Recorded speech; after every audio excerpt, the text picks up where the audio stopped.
Hey, greetings, everybody. I'm Pastor David Grogan, and I am the voice of Phoenix's Javelin. Good to be with y'all again on this day. I'm going to make this as short and as sweet as possible. Before I go any further, though, if you like what you see on my videos, I ask that you subscribe to my videos. Give me a thumbs up. It's good for the analytics. Please give me a thumbs up. And then if you want to know when my videos are coming out, ring the bell. Ding, and you'll be notified when the videos come out, when my videos come out, okay? Very good. Let's get right on to this. You know, this is just happened within hours, so this is going to be short. I'm just going to kind of make do my plug for it because I'll tell you something, you know, it's a crazy world that we live in. It's a crazy time, and this whole election process and this whole thing leading up to the election and all the voices that are out there, it's really something else, y'all. You know, you really have to have a mind of your own. You have to be, okay, so I'm a Christian, saved and sanctified. So I listen to the voice of God. I do what God tells me to do, not what everybody else is doing, not what everybody thinks, what they think is right or however they're feeling. People are so caught up in their feelings now. They'll do everything that they say that they feel is right or they feel is the right, that they should do. But the fact remains, there comes a time, especially for those that are in the household of faith, for us Christians, that we have to do everything that we do according to the word of God. We have to, you know, we raise our children according to the word of God. Before we even raise our children, we marry and are given and married according to the word of God. You know, we do on our jobs, we do everything to the glory of God. We do everything based on what the word of God says, how we're supposed to, you know, live our life, how we're supposed to be lights in this dark and dying world. Those cities that set up upon a hill that refuse to be hid, the salt of the earth. Everything that we have to do, y'all, we have to do according to the word of God, not according to what somebody says. Listen to me. In this time, in this election time, I'm voting for the policies that are the closest to the God that I serve. That's what I'm voting for. I'm voting for the policies. I'm not voting for the person. All of these people that are here, that are up here, that are vying for the presidency, even the former President Donald Trump, whom I'm voting for, is because of his policies. Because I know that we are, once again, we're not better off today than we were 4 years ago. 4 years ago, we were a lot better off. I just put gas in my car today, and I told my wife I always would put the medium grade gas in the car. The medium grade gas that I put in the car today here in the San Antonio area was $3.19 per gallon, whereas even the unleaded, the regular unleaded, is over $3 a gallon. And you know, when Donald Trump was the president of the United States, I remember paying gas down below $2, easy down below $2, and that was the medium grade, $1.79. You know, $1.79, $1.83. You know, it was always below $2 when Donald Trump was the president of the United States. So this is the deal. We're living in perilous times. But I want to go ahead and get to this article because I'm going to go ahead and read it. And then after I read it, and this article, of course, is being carried by probably all the news media because of who is saying what he's saying. And y'all know exactly what I'm talking about when I start reading. Based on who he is. And I don't care. I don't care who he is. But based on who he is, he thinks that I'm supposed to just fall down on my knees before him and say, okay, Obama, okay. Not so. Let me read this article and then I'll finish my rant when I'm done. Okay, so this particular article is coming out of the BBC. And I picked this one because how clean it reads. But the BBC has it, NPR has it, CNN has it, CBS, NBC, everybody has it because of who? Because Obama urges black men to mobilize behind Harris. Look, I didn't vote for him. I sure ain't voting for Harris. I did not vote for Barack Obama. I didn't even have to think about it because I knew that what he would do. And I thought at one time that he was going to go down as the worst president of the United States. Not because of the color of his skin. See, everybody, you know, I'm an Uncle Tom, I'm an Oreo, I'm a step and fetch it because I vote against him. You call me whatever you want to call me. It makes no difference to me at all. I thought he was going to be the worst president of the United States. When it comes to find out that his vice president, Mr. Biden, he is going to go down to be the worst president in the United States history. And if per se, this woman that he wants me to vote for, to rally around, to mobilize behind, were to become the president of the United States, she would become the worst president in the history of our nation. Y'all listen to me. I can say this unequivocally. I'm 65 years old. I've been there. There's a lot of young people that might talk, they ain't been there, but I've been there. I was born in Jackson, Mississippi. So I know what's going on in Jackson. So this is the thing. I can say what I'm saying because I know, once again, how things are, how things have changed. When this man became the president of the United States, if you said anything against him, you were a racist. If you were white, you were a racist. If you were Hispanic, you were a racist. If you're black, you were an Uncle Tom. You're an Oreo. You're whatever they want to call you because you didn't agree with him. Even to this very day, look, I have family members that are stuck on him and that are stuck on Harris. They'll vote for Harris, but hey, they can do what they want to do. That's them. Like I said at the very beginning of this, I don't vote based on what everybody tells me, how everybody tells me I should vote. I don't vote based on what my family is voting. I don't vote based on the color of my skin. I'm a Christian first. Yes, I am a Christian. I'm a black man who is a Christian, saved and sanctified. And so when I vote based on my Christianity. And God is not a respecter person. God doesn't care about the color of your skin, your financial class, your educational status, how you came up. What he cares about is your heart. Is your heart with him? Do you agree with him? Are you willing to crucify your own flesh in order to be clothed in the righteousness of God? Well, this man is not. This man is not. This whole liberal Democratic Party is not. When you have, look, all the hell that's going on in the White House right now, all of the hell that's in the White House right now. And, if you watch my video that I did just yesterday about the pathological liars, listen to me. This is crazy. I mean, to say that Donald J. Trump is a pathological liar, and then, as I said in that video, not look at yourself in the mirror and not consider Barack Hussein Obama or Harris, or Walls, not to consider the fact that they're pathological liars also, and their proof is in the pudding. It's in the pudding, the way they conduct themselves, the lies that they've told this nation. If this nation, if it was supposed to be as good for this nation under Obama's administration and under Biden's administration with Kamala Harris as the vice president, if it's supposed to be as good as they said it was going to be, then why are we in such a rotten condition? Why is our nation in such a rotten condition? Why is it so hard to feed our children and to put gas in our cars and pay the bills in our home and get homes? Why is it so hard? Why are there so many illegal aliens streaming across the border? They got 400 some odd thousand, up to 500 some odd thousand unaccompanied minors coming across the border. And yet this is supposed to be, we're supposed to like this. We're supposed to like this. We're supposed to say, this is good. This is good. Oh, the way things are going right now, this is good. Listen, it is bad. It's as bad as I've seen it in a long time. The spirit that's in the air is as bad as I've seen it in decades. I have not seen the animosity, the division, the hatred, the lying and the stealing and the heathenism that I've seen in the last 8 years.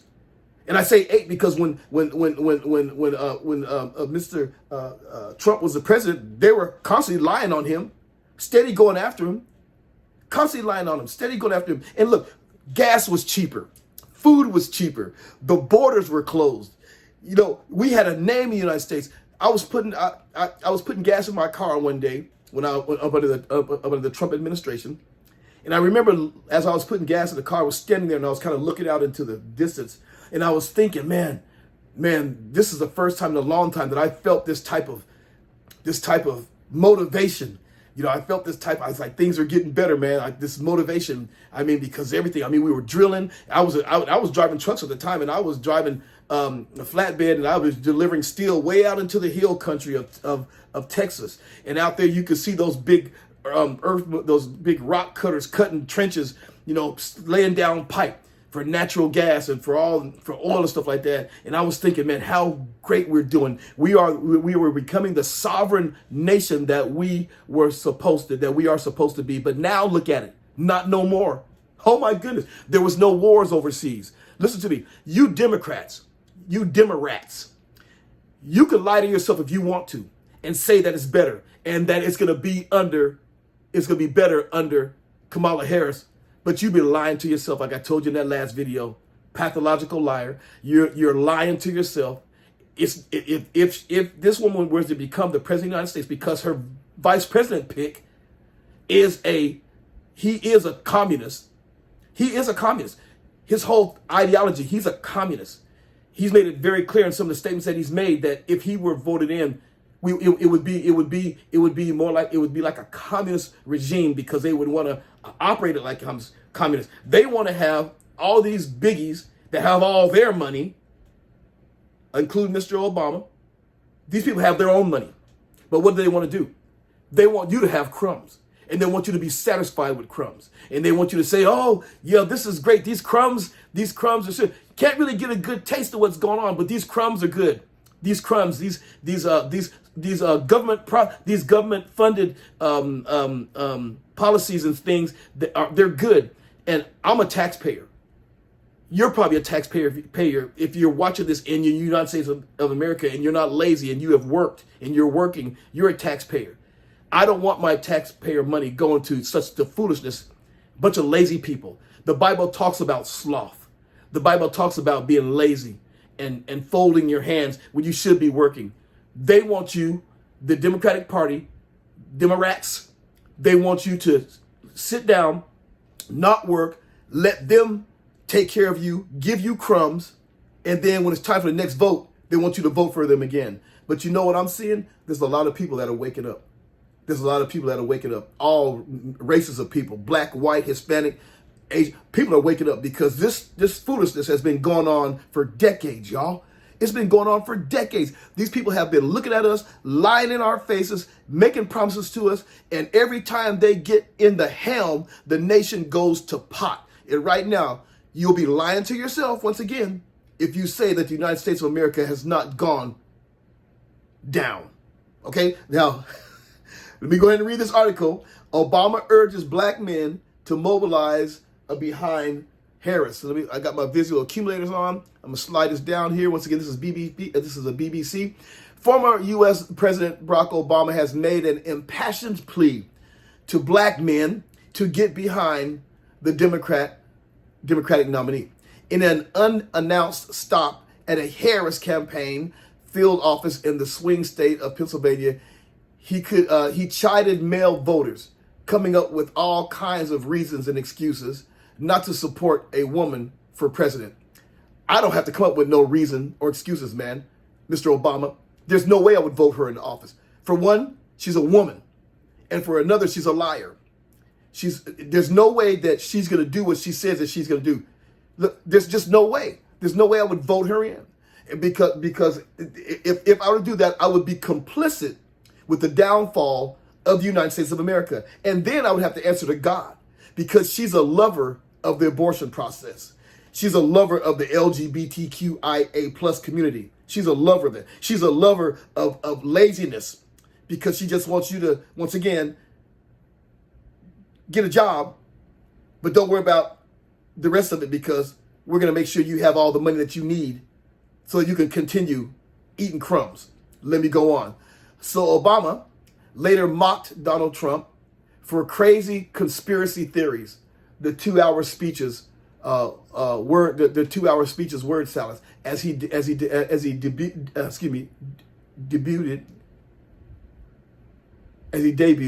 I think that's spelled wrong, on the 2024 campaign trail. Also on Thursday, the Republican nominee spoke in Battleground, Michigan, warning of a mess for the whole country if Harris is elected. Absolutely so.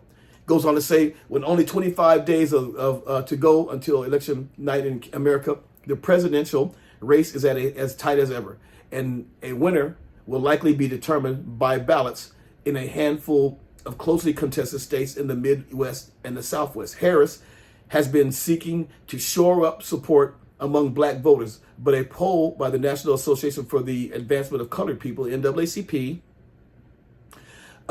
in September indicated that 1 in 4 black men under 50 said they would support Trump over Harris in November. Obama, the nation's first black president, suggested that sexism was at play for why hesitation seems to be more pronounced with the brothers. It ain't sexism. It ain't sexism. Listen to me, Barack Obama. I'm not stupid. And I think this is what gets me, y'all. He will say these things. He'll talk about me. He'll talk about all the black men out there like we're stupid. Like we're supposed to just, because he's Barack Obama, we're supposed to just bow down to him and say, oh, bro, you're right. I'm being sexist. You're right. I should be, because I'm black, I should be voting for Kamala Harris. No, absolutely not. I'm not voting for her because, first of all, I don't want a woman as the president of the United States of America. You can get mad at me if you want to. And then this particular woman just happens to be black. And she don't know what she's doing. She hasn't answered no questions. She hasn't set no clear policies. This woman was put in position, coordinated. And see, this is the thing. Barack Obama wants her in there because as long as she's in there, then he's going to continue being the president of the United States because he's pulling the strings. I believe, this is my personal opinion, that Barack Obama is like the puppet master in The Wizard of Oz behind the curtain. He's pulling the strings. And if he can get her in there, he's going to make sure that she has everything that she needs to know. He's going to be feeding it to her like a mother spoon feeding an infant. He's gonna make sure she has everything that she needs. And so the NAACP in September indicated that 1 of 4 black men under 50 said they would support Trump over Harris in November. Obama, the nation's first black president, suggested that sexism was at play for why hesitation seems to be more pronounced with the brothers. I'm not your particular brother. I'm a black guy, Mr. Obama, but I'm not your brother because the way you conduct yourself and the things that you've done, there's just no way. This is no way. Obama, the nation's first black president, suggested that sexism. I just read that. I've got a problem with that, he said. Do you really, Mr. Obama? You have a problem with how I think. You have a problem with how I'm going to vote. Well, you're just going to have a problem. Because, see, I have someone to take my problems to, and that's Jesus Christ. I don't know who you take your problems to, because the way you conduct yourself, you don't have no real relationship with Jesus Christ. You are not a saved man. You are not a saved man. And if you are, you wouldn't be doing the things that you're doing right now. You wouldn't be rallying around behind this stuff that you're rallying around behind if you were truly saved. So I don't think you're saved. Because part of it makes me think, and I'm speaking to men directly, part of it makes me think that, well, you just aren't feeling the ideal of having a woman as president. You're absolutely right. But that's only one of the reasons, Mr. Obama. That's only one of the reasons. And you're coming up with other alternatives and other reasons for that. Really. Let's go on. Running through Harris's policy proposals, Obama added that she was somebody who grew up like you. Oh my goodness. See, he's even talking like her. Word salad. He's even talking like her. Okay, somebody who grew up like you, knows you, went to college with you, understands the struggles and pain and joy that comes from those experiences, while Trump has consistently shown disregard, not just for the communities, but for you as a person. You're a liar. You're a liar. The Donald Trump that I've been watching, Mr. Obama, you're just a liar. And you're going to look me in my face, and you're going to look at all the brothers in our faces and lie to us to try to get us to turn our backs on what we know is right and what's going to be right for this country. Shame on you, Mr. Obama. Shame on you. But Democrat Tina Turner, a former Bernie Sanders surrogate, questioned why black men were being lectured to and belittled in ways that no other voting group is. That's right. That's why I'm angry. That's what makes me mad, y'all, because he'll do this to me. He'll look me in my face and chide me and admonish me because I know that this woman, I don't care what the color of her skin would be, but this woman, she would not be good for the for this nation. So the ex-president remains a popular figure with the Democratic Party and handling a Harris campaign rally in Pittsburgh later. He sought to energize supporters with a sharp-tongued attack on Trump, comparing him at one point to Cuban dictator Fidel Castro. Obama said Trump's behavior, the bullying that of putting people down, is not what real strength is and has ever been. Listen to me, hypocrite. Obama, you're a hypocrite. Harris, you're a hypocrite. Because the very things that you are saying that Trump is doing is what you're doing right now. In this very article, you are belittling me. You are putting me down. You are putting down black men as if we don't know what we're doing. Listen to me. There are brothers in the hood that are smarter than you, Mr. Obama. There are brothers. There are people, brothers, that have come out of that are rich, and they have more common sense than you do, Mr. Obama. How dare you? You're a hypocrite. And I don't vote for hypocrites. You're a hypocrite. And you're a liar. Look, this video is going longer than I intended to because this article sets me off. This man has a nerve.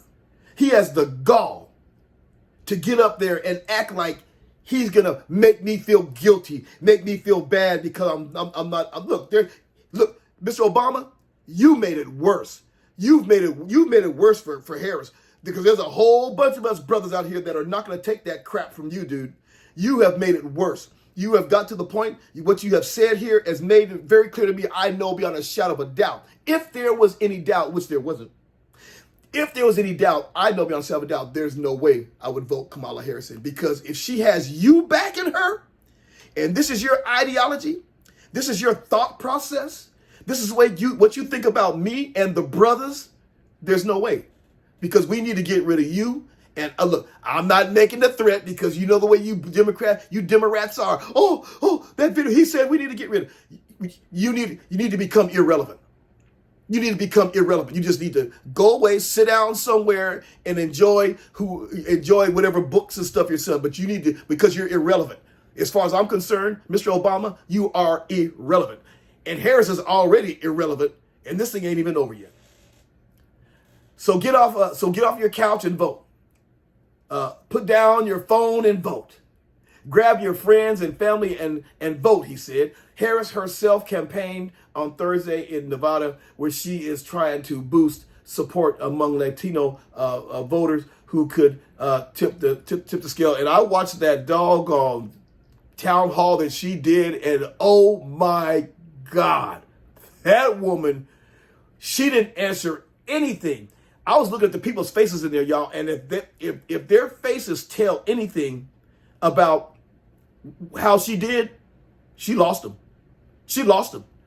If she didn't lose every last one of them, she lost the most of them because the way she was talking to those people and the things that she was saying, she didn't do anything or say anything, y'all, that's worthwhile that would cause anybody to want to vote for her. So Harris herself campaigned on Thursday in Nevada, where she is trying to boost support among Latino voters who could tip the contest in her favor there. Meanwhile, Trump brought his own campaign message to Detroit, Michigan's largest city and hub of U.S. auto manufacturing. Addressing an audience at the Detroit Economic Club, he spoke for over an hour about a wide range of topics from voting rules to the tariffs on China, with much of his speech focused on the claim that the domestic auto industry is failing. He accused the Biden-Harris administration of destroying our country, which they are, no doubt about it.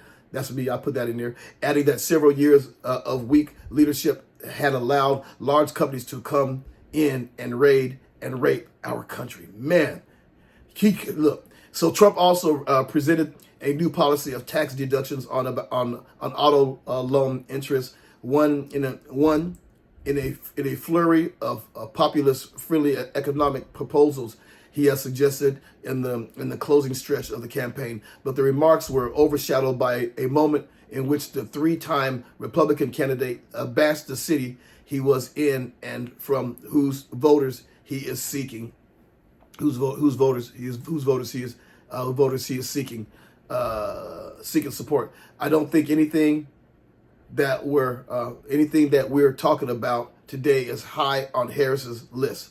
The whole country is going to be like, you want to know the truth, he said. It'll be like Detroit.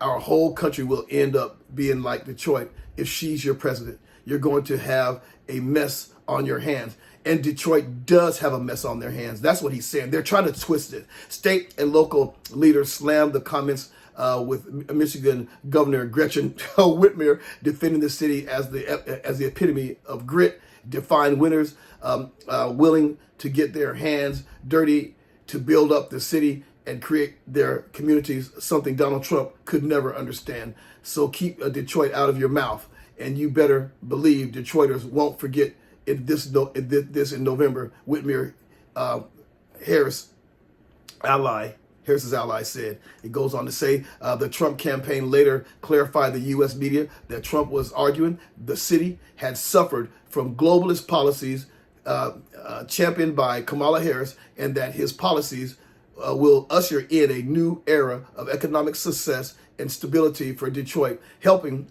the city reach its fullest potential. On Friday, Trump will home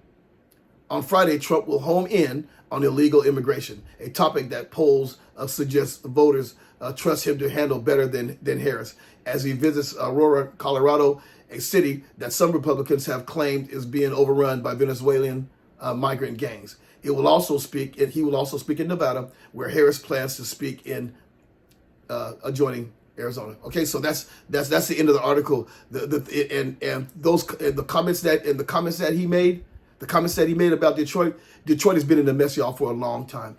And if those people understand Trump and what he wants to do for this country, they won't allow the Democrats to twist what he said to make it seem like he's attacking them and telling them that they're rotten and they're no good. That's not at all what Trump. That's not even Trump's heart. That's not, from what I know, like I said, I don't know him personally. I've never sat down and talked to him, but what I've watched and how I've seen him deal with people, how I've seen him really really being sincere about how he deals with people, that's not what he was saying.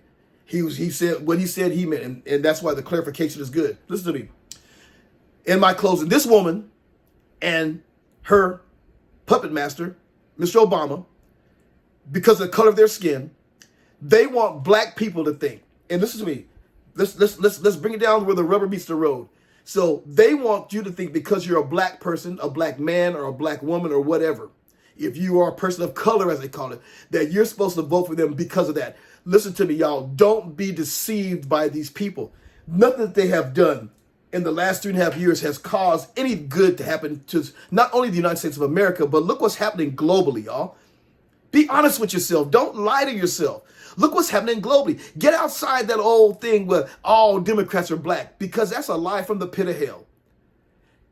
And you Christian Democrats, you black Christian Democrats, understand this. I'm not a judge, but Jesus Christ is the just judge. And we're going to stand before him and give an account for the things that we did. If you vote in this woman because Barack Obama tells you to vote her in, based on the fact that she is pro-LGBTQIA+, she's pro-abortion, she's pro-laziness, she's pro-open borders, everything that her and her administration, because Joe Biden don't have an administration anymore, her and her administration, they have destroyed this country, y'all. And I can say that unequivocally. Not ashamed of it, head up. You know, there's nothing that she's done. We are way worse off than we were 3 years ago, 3.5 years ago. And so with that said, y'all, I'm done. Barack Obama, you can't tell me nothing. I didn't vote for you, and I'm not going to vote for her. All right? With that said, God bless you. Until we come back together again in our next video, I'm David Grogan, the voice of Finishes Javelin.